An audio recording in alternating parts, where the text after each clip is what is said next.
దేవుని పరిశుద్ధ నామమునకు మహిమ కలుగును గాక. కూర్చున్న మీ అందరికీ ప్రభునామమున మరొకసారి వందనములు తెలియజేస్తున్నాను, బ్రదర్స్కి సిస్టర్స్కి. హల్లెలూయా.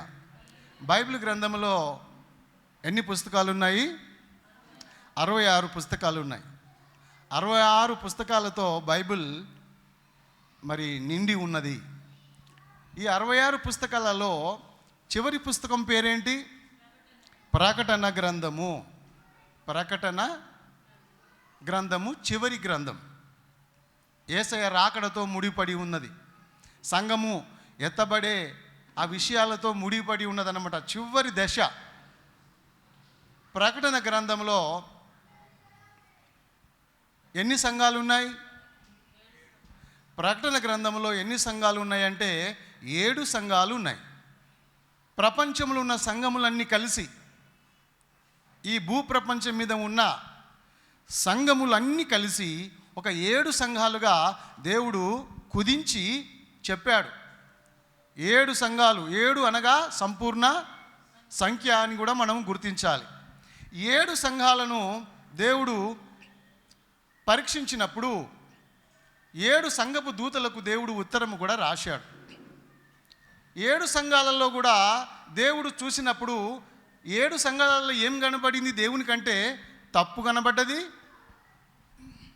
మెప్పు కనబడ్డది.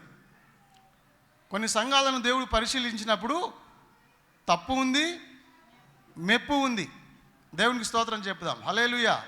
ఏ సంఘం కూడా పరిపూర్ణంగా కనబడలే, తప్పులతో మెప్పులతోనే ఉన్నాయి. ఆ పిల్లల నుంచి అక్కడి నుంచి తీననా. ఓకే, 7 సంఘాల పేరు ఏంటి అంటే, ఒక సంఘము ఎఫెసీ. ఏం సంఘము? ఎఫెసీ. రెండవది స్ముర్న. మూడవది పెర్గము. నాలుగవది తుయతైరా. ఐదవది సార్దీస్. ఆరవది ఫిలదెల్ఫియా. ఏడవది లవొదికియా అని మనము ప్రకటన గ్రంథంలో చూస్తాం. ఈ 7 సంఘాల పేర్లు ఇవి. వింటున్నారా మీరు? 7 సంఘాల పేర్లు ఇవి. ఈ 7 సంఘాలను దేవుడు పరిశీలన చేసినప్పుడు ఈ 7 సంఘాలలో మెప్పులు కనబడ్డాయి, తప్పులు కనబడ్డాయి. మెప్పులున్నాయి, తప్పులున్నాయి. పరిపూర్ణంగా మరి ఏ సంఘం కూడా దేవునికి కనబడలే. ఒకటి తప్ప, 1, 2 తప్ప.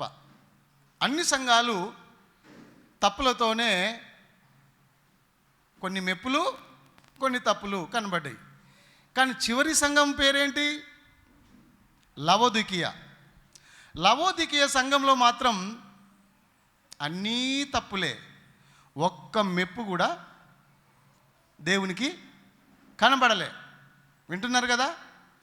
లవొదికియా సంఘం దగ్గరికి వచ్చేసరికి మెప్పులేం లేవు, అన్నీ తప్పులే, అన్నీ తప్పులే, అన్నీ తప్పులే, అన్నీ పొరపాట్లే, అన్నీ అపరాధములే, అన్నీ పాపాలే, అన్నీ దోషాలే కనబడ్డాయి దేవునికి. దేవుడు చాలా బాధపడ్డాడు. అయ్యో, చివరి దశలోకి వచ్చిన ఈ సంఘము పరిపూర్ణమైన సంఘముగా, పరిశుద్ధమైన సంఘముగా, కల్మషము లేని సంఘముగా, ఎత్తబడే సంఘముగా ఉంటుందేమో అనుకున్నాను. కానీ ఈ లవొదికియా సంఘాన్ని చూస్తే ఈ సంఘంలో ఏ ఒక్కటి కూడా మంచిది కనబడతలేదని దేవుడు చాలా బాధపడ్డాడు. దేవునికి బాధ కలిగించింది లవొదికియా సంఘం. దేవుడు తన మనసు నొచ్చుకున్నాడు. ఈ సంఘము కొరకు నేను ప్రాణాన్ని పెట్టానే, ఈ సంఘం కొరకు నా రక్తాన్ని చిందించానే, ఈ సంఘము కొరకు నేను ఎంత ప్రయాసపడినానే, నా ప్రయాసం అంతా వృధా అయిపోయిందా? నా కష్టం అంతా వృధా అయిపోయిందా? నా శిలువ మరణము వృధా అయిపోయిందా అని దేవుడు చాలా బాధపడ్డ సందర్భం అది. లవోదికీయ సంఘం దగ్గరికి వస్తే ఒకటి కూడా మెప్పు లేదు, అన్నీ తప్పులే కనబడ్డాయి. చూడండి, ప్రకటన గ్రంథంలో ఒక మాట చూద్దాం. 3వ అధ్యాయము, ప్రకటన గ్రంథం 3వ అధ్యాయం 14వ వచనం నుండి 16వ వచనాన్ని చదువుకుందాం. లవోదికలో ఉన్న సంఘపు దూతకు ఇలాగు రాయుము. లవోదికలో ఉన్న సంఘపు దూతకు ఇలాగు రాయుము. ఆమేన్ అనువాడు నమ్మకమైన, ఆమీన్ అనువాడును నమ్మకమైన సత్య సాక్షియు, దేవుని దృష్టికి ఆది అయిన వాడు చెప్పు సంగతులేవనగా నీ క్రియలను నేను ఎరుగుదును. నువ్వు చల్లగానైనను వెచ్చగానైనను లేవు. నువ్వు చల్లగానైనను వెచ్చగానైనను ఉండిన మేలు నీవు వెచ్చగానైనను చల్లగానైనను ఉండక నులివెచ్చగా ఉన్నావు గనుక నేను నిన్ను నా నోట నుండి ఉమ్మివేయను ఉద్దేశించుచున్నాను. దేవుడు ఎంత బాధపడుతున్నాడంటే, నేను నిన్ను నా నోట నుండి ఉమ్మివేయను ఉద్దేశించుచున్నాను. ఉమ్మివేయడం అంటే తెలుసుగా మీకు? మెచ్చుకోవడమా ఇది? ఏంది ఇది? ఛీ, థూ, నీ బ్రతుకు మండ అని దేవుడు ఆ లవోదికీయ సంఘాన్ని గురించి ఎంత బాధపడుతున్నాడంటే, నీ క్రియలు ఏం బాగలేవు. ఏమంటున్నాడు ఆయన? నీ క్రియలు నేను ఎరుగుదును, నీ క్రియలను చూస్తే ఆ క్రియలు ఏమీ బాగలేవు. నువ్వు అసలుకి దేవుని బిడ్డవే కావు, నువ్వు క్రైస్తవుడవే కావు, నువ్వు పరలోక రాజ్యమే చేరలేవు. నీ క్రియలు నేను ఎరుగుదును, బాగలేవు నీ క్రియలు. నువ్వు ఎలా ఉన్నావంటే నులివెచ్చగా ఉన్నావు. నులివెచ్చగా అంటే కొంచెం వెచ్చగా, కొంచెం చల్లగా. అంటే అర్థమైంది? కొంచెం భక్తి, కొంచెం లోకం, కొంచెం ప్రార్థన, కొంచెం పాపిష్టి పనులు. అర్థమైందా మీకు? నువ్వు నులివెచ్చగన స్థితిలో ఉన్నావు. అందుకే నేను నా నోట నుండి నిన్ను ఉమ్మివేయ ఉద్దేశిస్తున్నాను, ఉమ్మివేయాలనుకుంటున్నా. నులివెచ్చిన స్థితి నాకు మంచిగా అనిపించట్లేదు. నులివెచ్చిన స్థితి అంటే ఏంటి చెప్పండి? 2 పడవల మీద ప్రయాణము. 2 పడవల మీద ప్రయాణం చేసేటువంటి వాడు, 2 పడవల మీద అడుగుపెట్టినటువంటి వాడు పడకుండా ఉంటాడా? తప్పకుండా పడిపోతాడు. ఈ సంఘము పడిపోయిన స్థితిలో ఉంది, చెడిపోయిన స్థితిలో ఉంది, దిగజారిపోయిన స్థితిలో ఉంది లవోదికీయ సంఘం. నులివెచ్చిన తనము అనగా 2 గుర్రాల సవారీ. ఇంకో మాటలో చెప్పాలంటే 2 పడవల మీద కాలేయడము, 2 గుర్రాల మీద సవారీ చేయడమే దాని అర్థం. 2 గుర్రాల మీద ఎవరైనా సవారీ చేస్తారా? ఒక గుర్రం మీద కూర్చొని చేయొచ్చేమో, కానీ 2 గుర్రాల మీద ఎట్లా చేస్తారు చెప్పండి మీరు? ఈ లవోదికీయ సంఘము పరిస్థితి అలాగనే ఉందన్నమాట. అంటే కొంచెం లోకము, కొంచెం భక్తి. లోకము భక్తి మిళితమైపోయినటువంటి, కలుషితమైపోయినటువంటి సంఘమే లవోదికీయ సంఘము.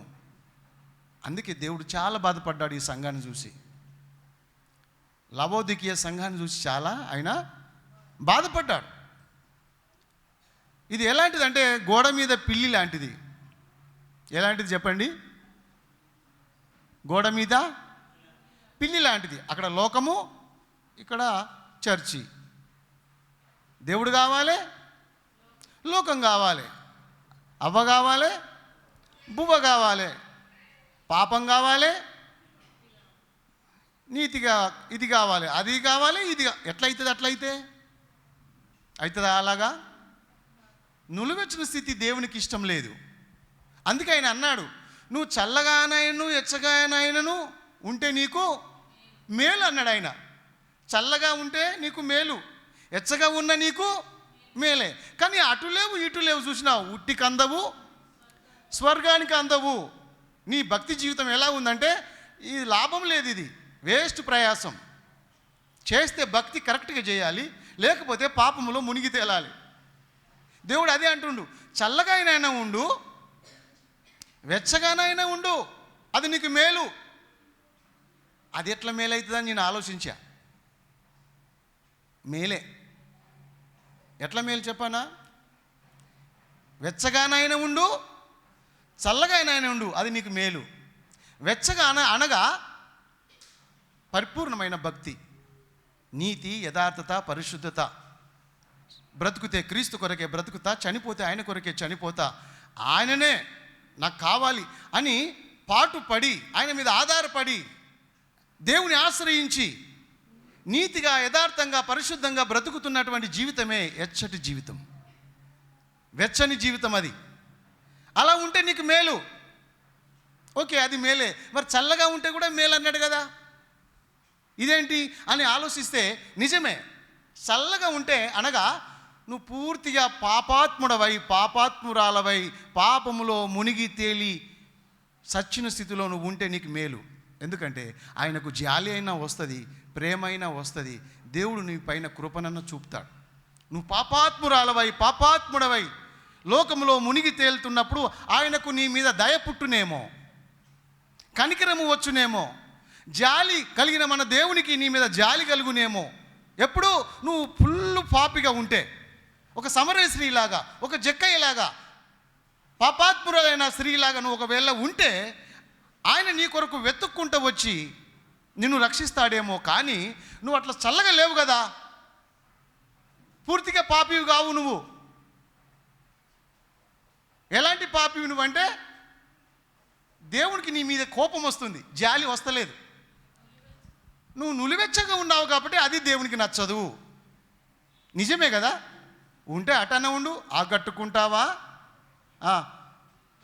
అమ్మా ఈ గట్టుకుంటావా, ఏ గట్టుకో ఒక గట్టుకుంటారా బాబు. నువ్వు అటు ఇటు ఉండడమే దేవునికి ఇష్టం లేదు. చెప్పండి, నువ్వు ఇలాగానన్నా వెచ్చగానన్నా ఉండు, వెచ్చగానన్నా ఉండు, లేదా ఫుల్ చల్లగానన్ను ఐసులాగా పాపములో మునిగి తేలు జుర్రు. బెల్లం తింటేందుకు చీమలు వచ్చి ఏమైపోయినాయంట, తేనె తినడానికి ఈగలు వచ్చి ఏమైపోయినాయంట, చనిపోయినాయి. తేనె తీయగా ఉంటుంది. ఈ లోకము కూడా, ఈ లోక భోగము, ఈ లోక పాపము, ఈ లోక అల్పకాల పాపభోగం ఎలా ఉంటుంది అంటే ఒక తేనెలాగా ఉంటుంది. అది తినడానికి చాలామంది వెళ్ళి చచ్చిపోతారు. తేనె తినడానికి వచ్చిన చాలా ఈగలు చనిపోయినాయి, నేను చూసా. బెల్లము తినడానికి వచ్చిన ఈగలు, చీమలు చాలా చనిపోయినాయి. ఈ లోకంలో కూడా అంతే. ఈ పాపం అనేది ఒక తీపి, ఒక తేనె లాంటిది అని అంటారంట కదా. అనిమును వదామా అంటారా? అనిమును అంటే నేను ఒక ప్రాంతం అనుకున్నా. అది ఒక అనుభవం. హల్లెలూయా. కొత్తగా పెళ్లి చేసుకున్న వాళ్ళు పోయేటువంటి, అనుభవించేటువంటి ఆ సంతోషకరమైన ప్రదేశ అనుభూతి, ఆ టైం అనుముని. వింటున్నారా మీరు? ఈ లవదికీయ సంఘం ఎలా ఉంది తెలిసినా? ఎచ్చగా ఉంటే పర్వాలేదు, నీకు మేలు. ఒకవేళ నువ్వు చల్లగా ఉన్నా దేవుడు నిన్ను ఒకసారి దర్శిస్తాడేమో, రక్షిస్తాడేమో. నువ్వు దేవుడు తెలవకపోతే, నిజంగా చెప్తున్నా, దేవుడు తెలవని పాపులకు దేవుడు కృప చూపుతాడు, దయ చూపుతాడు. వాళ్ళకు ఏమి తెలియక పాపం, వాళ్ళు నిండ మునిగిరు, పాపంలో నరకానికి వెళ్ళిపోయే స్థితిలో నిండ మునిగిరు. కాబట్టి దేవుడు వాళ్ళ దగ్గరికి వెళ్ళి వాళ్ళని దర్శించి వాళ్ళని రక్షించే అవకాశం దేవుడు వాళ్ళకి ఇస్తాడు. కానీ నులువెచ్చని స్థితిలో ఉన్న వాళ్ళకి మాత్రం ఇది దొరకదు. ఇప్పుడు వినండి, పన్నోళ్ళని లేపొచ్చు, పన్నట్టు నటించటోళ్ళని లేపొస్తుందా? చెప్పండి, ఒక ఎగ్జాంపుల్ చెప్తున్నా. పన్నోళ్ళని లేపవచ్చు, కానీ పన్నట్టు నటిస్తారు చూడు, వాళ్ళు లేస్తారా? లేవరు. ఏమంటావు? ఈ నులివెచ్చిన స్థితి కూడా అలాంటిదే. దేవుడు ఒక పాపినైనా రక్షిస్తాడు, కానీ నులివెచ్చని స్థితిలో ఉన్నటువంటి వారిని దేవుడు అసహించుకుంటున్నాడు. నా నోట నుండి నేను నిన్ను ఉమ్మివేయ ఉద్దేశించుచున్నాను. రాజుల గ్రంథంలో చూడండి ఒక మాట, రాజుల గ్రంథంలో ఒక మాట గుర్తుకొచ్చింది. రాజుల గ్రంథము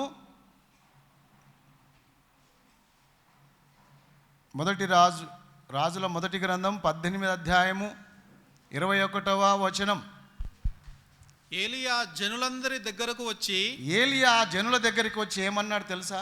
ఎన్నాళ్ళు మట్టుకు మీరు 2 తలంపుల మధ్య తడబడుచుందురు? ఎన్నాళ్ళ మట్టుకు మీరు 2 తలంపుల మధ్యలో తడబడుదురు. యెహోవా దేవుడైతే ఆయనను అనుసరించండి. బయలుదేవుడైతే ఒకవేళ మీకు బయలుదేవుడు అనిపిస్తే వానిని అనుసరించండి. ప్రకటన చేయగా జనులు అతనికి ప్రత్యుత్తరముగా ఒక మాట నేను పలకకపోయిరి. జనులు మౌనంగా ఉండిరి. ఏమన్నాడినా ఏలియా, మీరు ఎన్నాళ్ళ మట్టుకు 2 తలంపుల మధ్యలో తడబడతారు? 2 తలంపులు ఉండొద్దు మనిషికి, అటు ఇటు ఇటు అటు. యెహోవా దేవుడైతే యెహోవాని అనుసరించండి, బయలుదేవుడైతే వానిని. అంటే లోకంలో అన్నా మునిగి తేలండి, లేదా భక్తిలో అన్నా భక్తులు నిండా మునగాల. మరి తేలి ఆడాలయ్యా, రండయ్యా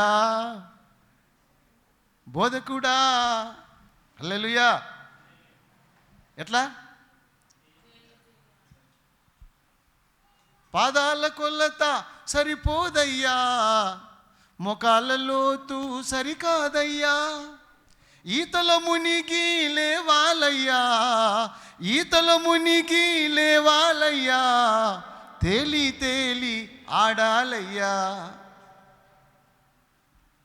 దేవుని యొక్క పరిశుద్ధాత్మలోనంట భక్తిలో మనం ఏం చేయాలంట? మునిగి తేలి ఈత కొట్టాలి. కొంతమంది భక్తి ఎట్లుంటుందంటే శిలమండలం, మొకాళ్ళ మట్టి లోతు లేదా నడువుల మట్టి లోతు. నేను నీళ్ళలో నుండి అవతల ఒడ్డుకి దాటే అనుభవం నాకు తెలుసు. నేను దాటాను. పారుతున్న నీళ్ళలో, శిలమండలం మట్టిలో ఉన్న పారుతున్న నీళ్ళలో మనం నడవచ్చు. మొకాళ్ళ మట్టి లోతు ఉన్న ఆ నీళ్ళలో మనము నడవచ్చు. నడుము మట్టి లోతు పారుతున్న నీళ్ళలో కూడా మనము నడవచ్చు. కానీ నిండా మునిగినా ముక్కు కాడికి వచ్చినాయి అనుకో, మనం నడవగలమా? మన పాదములు లేపబడి కొట్టుకొని పోతాం. దేవుని భక్తిలో కూడా మనం నిండా మునిగితే ఇప్పుడు మనము అడుగు వేయాలనుకుంటే వేయలేము. అంత దైవ చిత్తమే, పరిశుద్ధాత్ముడే నడిపిస్తాడు. ఆ నిండా మునిగినోడు ముక్కు కాడికి వచ్చిందనుకో లోతు, ఆ ముక్కు కాడుకున్న లోతులో ఇక్కడికి వచ్చిన నీళ్ళలో మనం దిగితే మన పాదాలు ఎక్కడేయాలో మనకు తెలియదు. మనం నడవలేం, మన ఇష్టానుసారంగా నడవలేం, మన స్వబుద్ధిని ఆధారం చేసుకోలేం. అంత దేవుడే నడిపిస్తాడు. హల్లెలూయా. భక్తిలో మనము మునిగి తేలుతున్నప్పుడు పరిశుద్ధాత్ముడే మనల్ని నడిపించునుగాక. మనము దేవుని భక్తిలో మునిగి తేలాలి, పరిశుద్ధాత్మతో మనం నింపబడాలి. భక్తిలో ఉన్నటువంటి అంతస్తులు నిండా మునిగిన అనుభవం నిండుగుండా తొలగదు, ఎల్తికుండా తొలుగును. ఎల్తకుండా ఎత్తుకొని నడుస్తారా మీరు? నడిచి చూడండి, అది మిమ్మల్ని ఊపుతుంది. నేను ఎల్తికుండా ఎత్తుకొని నడిచిన అనుభవం నాకుంది, నిండుగుండా ఎత్తుకొని నడిచిన అనుభవం నాకుంది. నేను నీళ్ళు మోసాను కుండలో, బిందెల్లో. సగం బిందె ఎత్తుకుంటే ఇట్లా ఊపుతుంది, నిండుగుండా ఎత్తుకుంటే ఊపదు. నిండుగుండా అనుభవమే భక్తిలో మునిగి తేలడం. ఎల్తికుండలు ఏం చేస్తుంటాయి తెలిసినా? ఊగుతూ ఉంటాయి. ఏం లేని ఇస్తరాకు చెప్పండి, మిగతా మాట మీరే. ఎగిరెగిరి పడును. అన్నీ ఉన్న ఇస్తరాకు అణిగి మణిగి ఉండును. విశ్వమంతయేసు వినురదాసు. ఏమంటావు?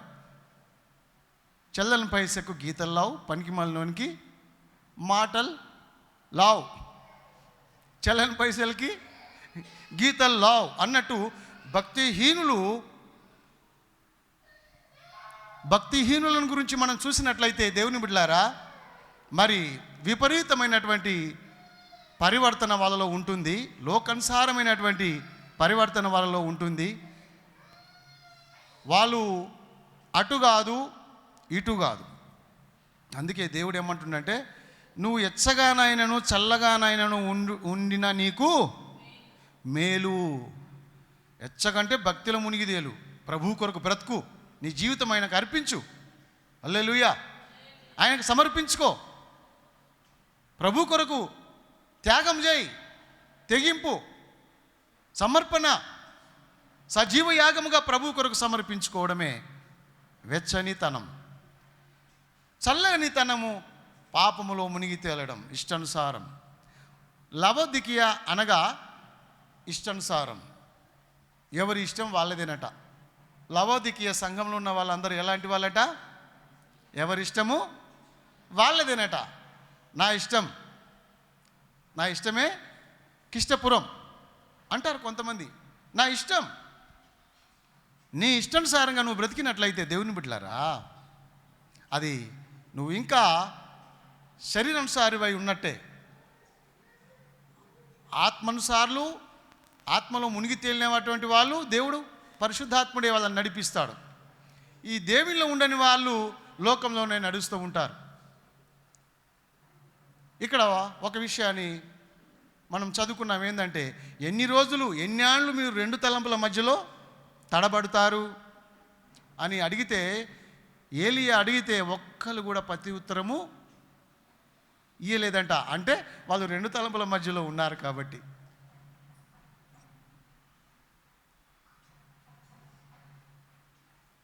యేసుప్రభు ఒకసారి యూదులతో అన్నాడు, సర్ప సంతానమా, రాబో ఉగ్రతను ఎలా తప్పించుకుంటారు? మీకు బుద్ధి చెప్పిన వాడేవాడు? మారు మనసుకు తగిన ఫలములు ఫలించుడి, లేకపోతే ఇదిగో గొడ్డలి చెట్టు వేరున ఉంచబడి ఉన్నది, ఫలించని ప్రతి చెట్టు నరకబడి అగ్నిలో వేయబడును. సర్ప సంతానమా, ఏం సంతానం చెప్పండి? క్రైస్తవుల్ని ఆయన అన్నాడు, యూదులని ఆయన అన్నాడు, మీకు మారు మనసు లేదు, మీరు సర్ప సంతానం. అనగా సర్పం అంటే సర్పానికి ఎన్ని నాలుకలు ఉంటాయి చెప్పండి? ఒకటా? చెప్పరేంటి సహోదరులారా? చెప్పండి. క్రిస్ దాస్కి అయితే చాలా తెలుసు, బాగా తెలుసు. ఎన్ని ఉంటాయి? 3? 2 నాలుకలది సర్పం. ఈరోజు క్రైస్తత్వం కూడా ఎలా ఉన్నాయంటే, కొన్ని సంఘాలు అలా ఉన్నాయన్నమాట. 2 తలంపుల మధ్యలో ఈరోజు సంఘాలు ఉన్నాయని బైబిల్ గ్రంథంలో రాయబడింది. దేవునికి స్తోత్రం కలుగునుగాక. హల్లెలూయా. కీర్తన 119లో కూడా భక్తుడు ఒక మాట రాశాడు. ఏమని రాశాడు చూడండి. 119 కీర్తన 113వ వచనం. కీర్తన 119 113వ వచనంలో ద్విమనస్కులారా అన్నాడు. నిన్ను ద్వేషించుచున్నాను. ద్విమనస్కులారా, నేను మిమ్మల్ని ద్వేషించుచున్నాను. అర్థమైందా మీకు? ద్వి అంటే ఏంటి? 2. క్రైస్తవులలో ఎలాంటి మనసు ఉందంట? ఈ భక్తులలో ఎలాంటి మనసు ఉంది? 2 మనసులు. లోకము, దేవుడు లోకం, ఈ 2 కావాలి. ఏమ్మా, శరీరానుసారంగా బతుకుతున్నారు, ఆత్మీయంగా కూడా బతుకోవడానికి ప్రయత్నాలు చేస్తున్నారు. అందుకని దేవుడు అంటుండు, ద్విమనస్కులారా, నేను మిమ్మల్ని ద్వేషించుచున్నాను. ఒకటే మనసు ఉండాలి మనకు. భార్య భర్తలంట ఇద్దరా ఒక్కలా చెప్పండి? భార్య భర్తలు ఎలా ఉండాలి చెప్పరేంటి? వీళ్ళు పెళ్లి చేసుకున్న వాళ్ళు చెప్పండి. ఒకటిగా ఉండాలి. ఆయన మాటనే నీ మాట, ఆమె మాటనే నీ మాట. ఏమ్మా, ఆయన మనసే నీ మనసు, నీ మనసే ఆయన మనసు. ఆయన బాటే నీ బాట, నీ బాటే ఆయన బాట. ఆయన మాటే నీ మాట, నీ మాటే ఆయన మాట, ఆయన పాటే నీ పాట, నీ పాటే ఆయన పాట. ఇట్లా ఒక్కటే కలిసి ఉండాలి, ఒక్కటిగా ఉండాలి. ఈరోజు గొడవలు రావు. కానీ ఎట్లా ఉందంటే తెలుసా, ఎవరి జీతం వాళ్ళదే, ఎవరి అకౌంట్ వాళ్ళదే, ఎవరి సంచి కట్నం వాళ్ళదే. ఏమంటావు? 2 బెడ్రూమ్లు కట్టుకుంటారు, ఎవరి బెడ్రూమ్ వాళ్ళదే. ఏమంటావు? ఇలాగ చెప్పిండు ఆ దేవుడు. ఒకటిగా ఉండాలి కదా.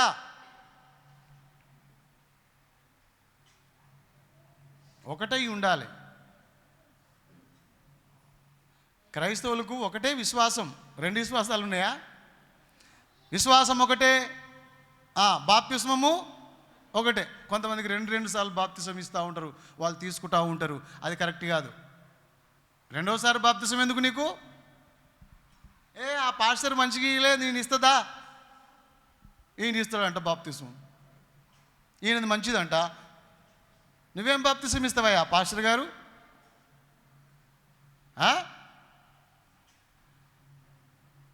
చాలామంది 2 సార్లు బాప్తిసం పొందుతారు. ఈ బాప్తిసం ఒక ఆయన ఇంకో ఆయన దగ్గర పొందుతాడు. ఒక ఆయన ఢిల్లీకి పోయి పొందుతాడు, ఒక ఆయన బొంబాయికి వెళ్ళి పొందుతాడు బాప్తిసం. అరే, ఢిల్లీ బాప్తిసం, బొంబాయి బాప్తిసం, ఈ బాప్తిసాలు కావయ్యా. ఏడ తీసుకున్నా ఒకటే బాప్తిస్మం, ఎవరిచ్చినా ఒకటే బాప్తిస్మం. స్తోత్రం చెప్పండి. ఆయన ఇస్తే మంచిగా ఉంటుందేమో బాప్తిస్మం, ఎవరిచ్చినా మంచిగా ఉండదు, ఎవరిచ్చినా చెడ్డగా ఉండదు. నీవు మారు మనసు పొందడమే ముఖ్యం. నీకు మారు మనసు లేకపోతే ఏ దైవజనుడు ఏం చేస్తాడు చెప్పు? యేసు ప్రభువు కూడా ఏం చేయలేడు. నీకు మారు మనసు ఉంటేనే కానీ దేవుడు కూడా నిన్ను రక్షించలేడు. బాప్తిసం ఒకటే, విశ్వాసం ఒకటే, ఆత్మ ఒకటే. చెప్పండి ఇంకా.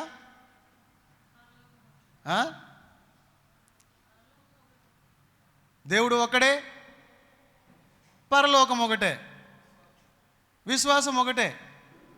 స్తోత్రం చెప్పండి. మీ కుడి చేయెత్తి దేవునికి స్తోత్రం చెప్పండి అమ్మా. విశ్వాసాలు ఎన్ని ఉన్నాయి? అందుకనే 2 తలంపుల మధ్యలో ఎప్పుడు కూడా మనము తడబడవద్దు. ద్విమనసుకులారా, నేను మిమ్మల్ని ద్వేషించుచున్నాను. మీరంటే నాకు అసహ్యంగా ఉంది. ఎండ్రికాయ ఎలాగా ఉన్నారు మీరు? ఎండ్రికాయ ఏం చేస్తుంది చెప్పండి? 2 దిక్కులా నడుస్తుంది. అటు నడుస్తుంది, ఇటు నడుస్తుంది. దాని ఇష్టం. అటు ఉరుకుతుంది, ఇటు ఉరుకుతుంది. 2 మూతుల పాము చూసారా మీరు? అది అటు పోతుంది, ఇది ఇటు పోతుంది. ఇటు పోవాలనుకున్నా పోతుంది, అటు పోవాలనుకున్నా పోతుంది. దీనికి 2 తలంపులు ఉన్నాయి, 2 మనసులు ఉన్నాయి, ద్విమనసు ఉంది. ఇది సర్పసంతానం. రాబో ఉగ్రతను తప్పించుకోలేదు. యాకోబు పత్రికలో దేవుడు భక్తుడు ఇలాగ రాశాడు చూడండి. యాకోబు పత్రికలో 4వ అధ్యాయం 8వ వచనం. యాకోబు 4:8 చూడండి. యాకోబు 4:8 చదవండి.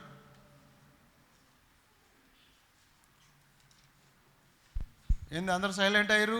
దేవుని యొద్దకు రండి, దేవుని యొద్దకు రండి, అప్పుడు ఆయన మీ యొద్దకు వచ్చును.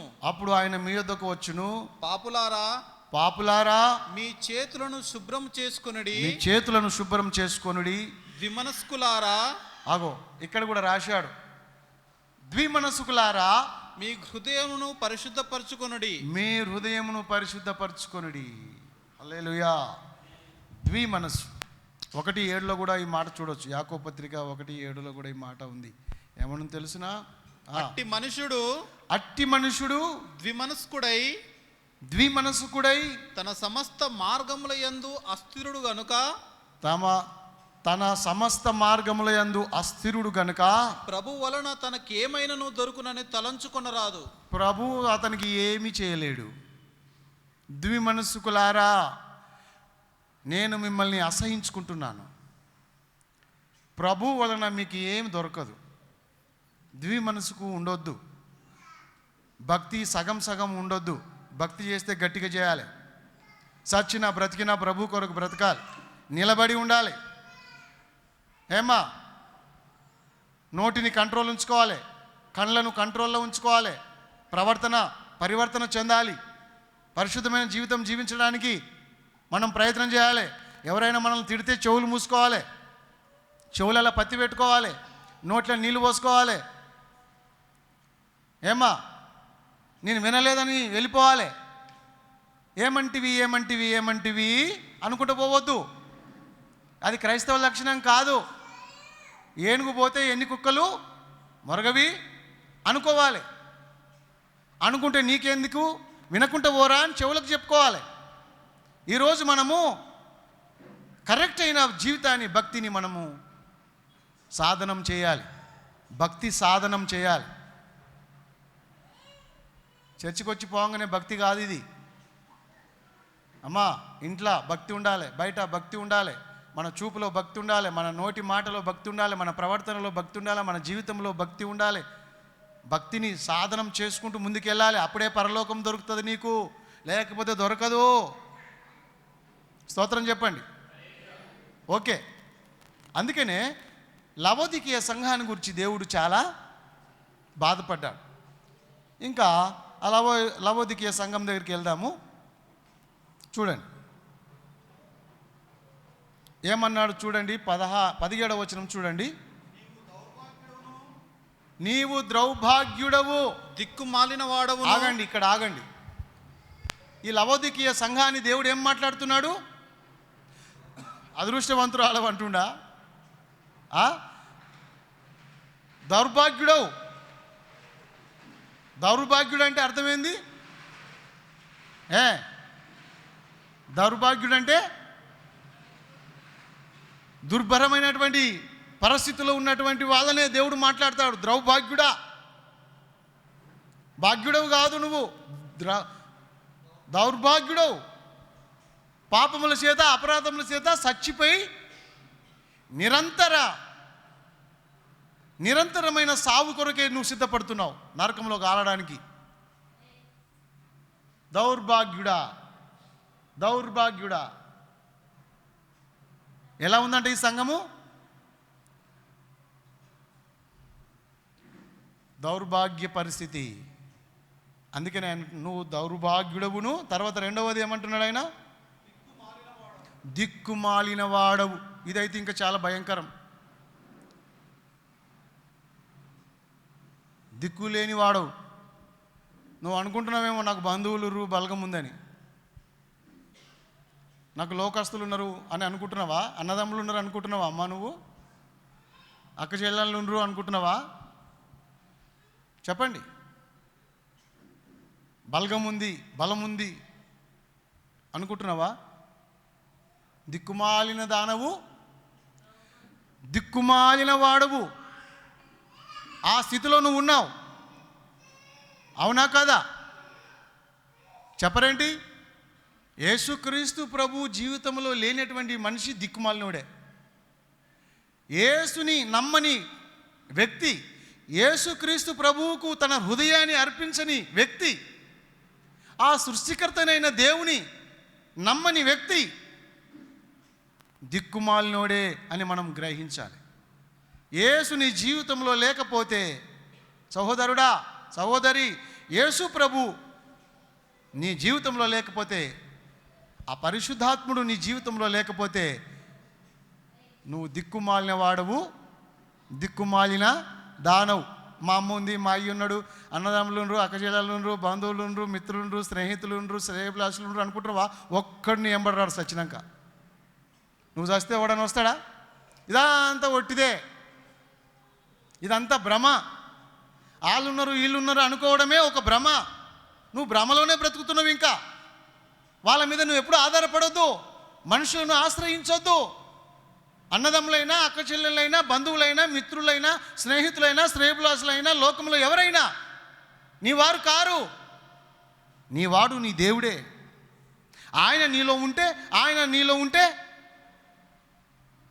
భాగ్యవంతుడు, లేకపోతే దౌర్భాగ్యుడు, లేకపోతే దిక్కుమాలినవాడు.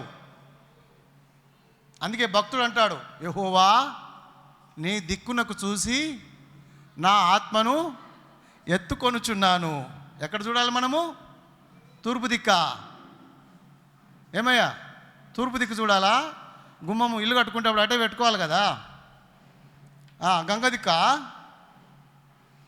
పడమటి దిక్క, చెప్పరేంటి? దక్షిణం దిక్కు చూడాలా? ఎక్కడ చూడాలి మనము? మన కళ్ళు ఎక్కడా? ఏమయ్యా వరుణ్ కుమార్, చెప్పవేంటి? అది కరెక్ట్. హల్లెలూయా.